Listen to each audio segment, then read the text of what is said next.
Kwa huzuni kubwa na masikitiko yasiyokuwa na kifani, ulimwengu wa soka hapa nchini umepata pigo kubwa kufuatia kifo cha Andrew Rix Kanuli, aliyekuwa assistant coach wa Mombasa United Football Club. Andrew Rix Kanuli hakuwa tu kocha, bali alikuwa mlezi, mwalimu na msukumo mkubwa kwa wachezaji wengi waliopitia mikononi mwake. Alitumikia soka kwa moyo wote, kwa nidhamu, kujitolea na mapenzi ya dhati kwa mchezo huu tulioupenda. Kila aliyewahi kufanya kazi naye ataukumbuka unyenyekevu wake, hekima yake na imani yake kwa vipaji vya vijana.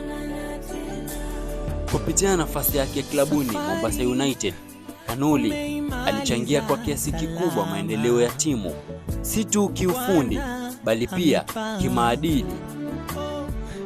Alikuwa sauti ya busara benchi la ufundi, mtu aliyekuwa tayari kushauri, kurekebisha na kuinua morali ya wachezaji hata nyakati ngumu.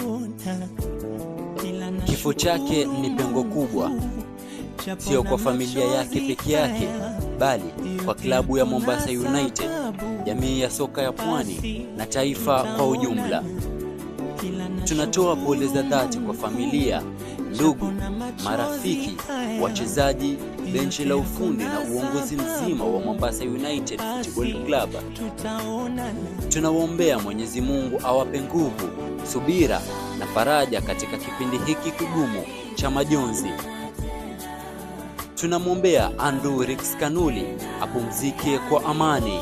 Mwenyezi Mungu ailaze roho yake mahali pema peponi na ayakubali yote mema aliyoyatenda katika maisha yake na ndani ya soka. Soka la Kenya limepoteza hazina, lakini mchango wake utaishi milele kwenye mioyo ya wengi. Pumzika kwa amani, Coach Andrew Rix Kanuli.